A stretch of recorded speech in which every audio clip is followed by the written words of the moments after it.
My friends, please subscribe to my channel, like the video and write a comment, and we begin. My parents sold my grandmother's house behind my back. It's a sentence that I repeat in my head sometimes, a mantra of disbelief and simmering rage. Each time I say it, the bitterness sharpens, the wound festers. It wasn't just a real estate transaction. It was a violation, a deep and personal betrayal that shattered my trust in the people who were supposed to love and protect me. That house wasn't just bricks and mortar, a structure of wood and paint.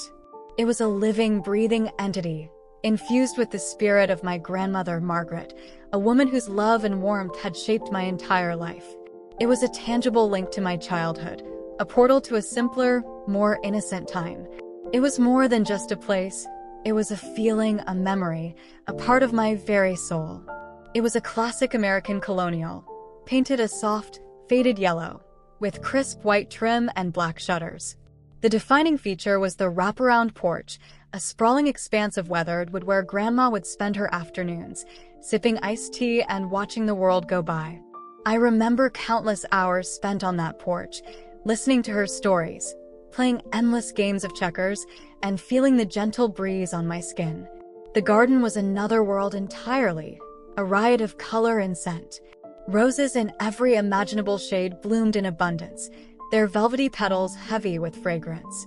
There were beds of lavender, peonies, and hydrangeas, all lovingly tended by Grandma's green thumb.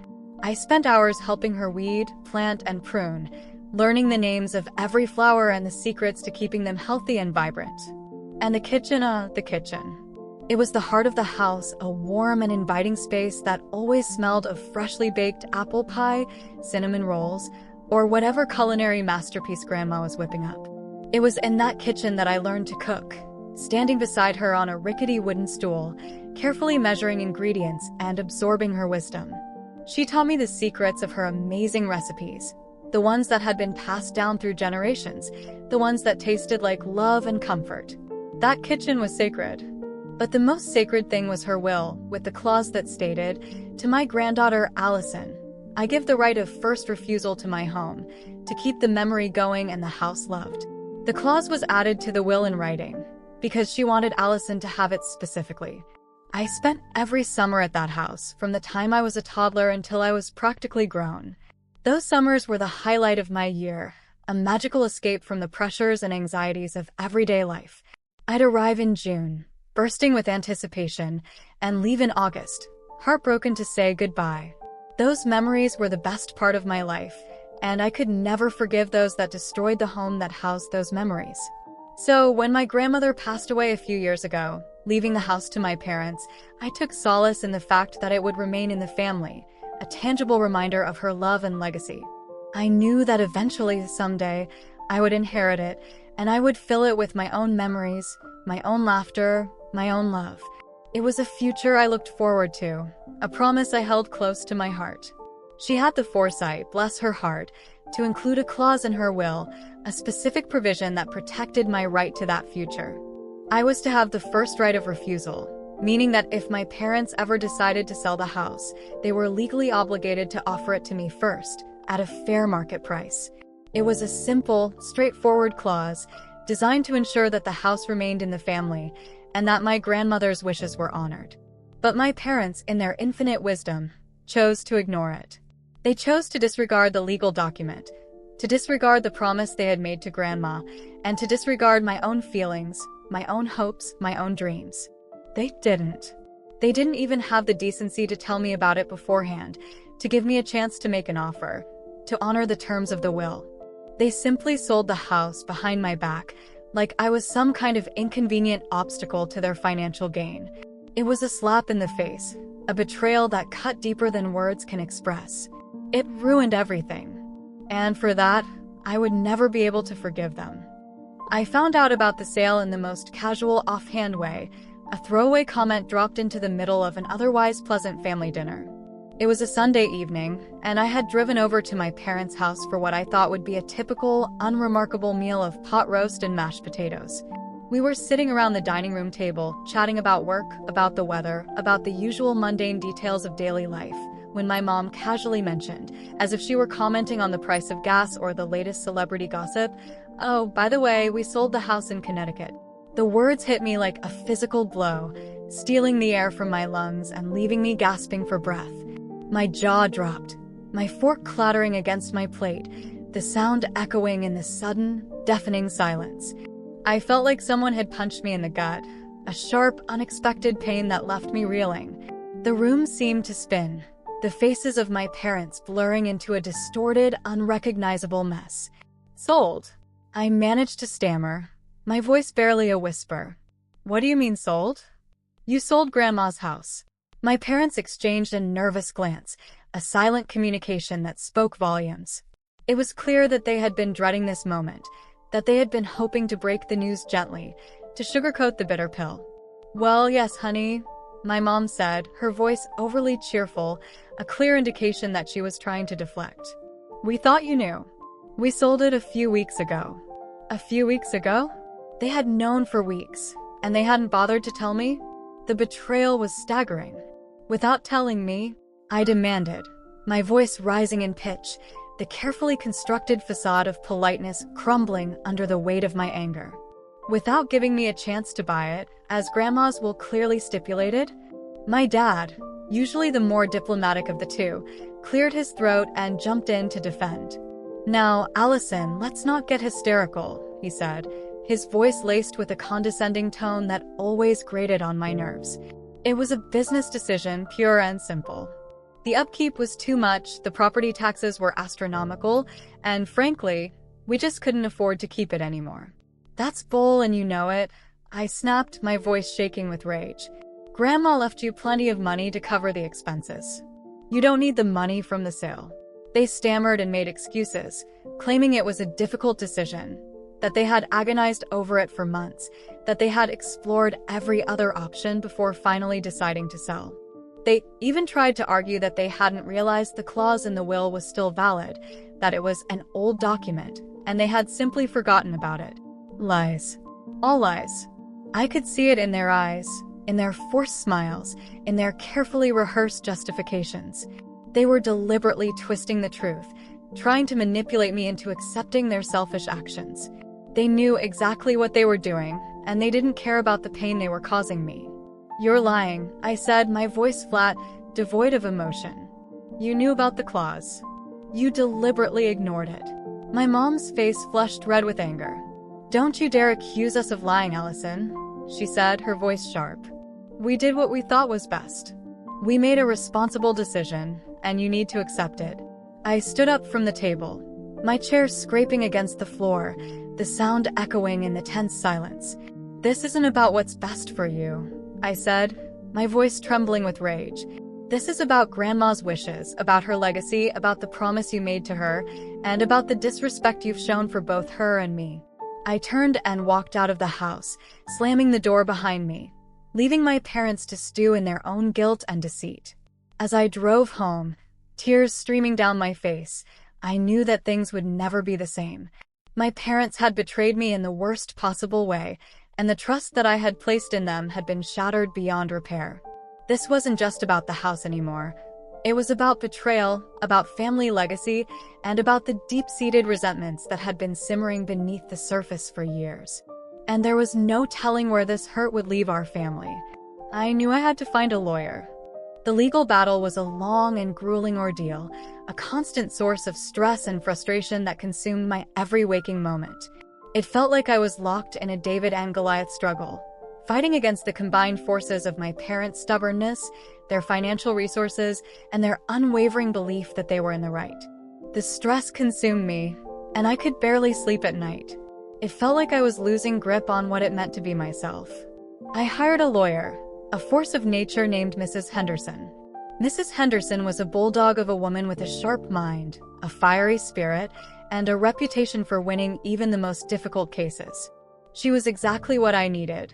Someone who was willing to fight for my rights, to challenge my parents' actions, and to hold them accountable for their betrayal.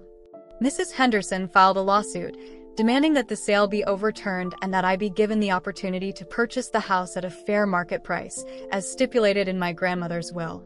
The lawsuit was a declaration of war, a clear message to my parents that I wasn't going to back down, that I was prepared to fight for what was rightfully mine.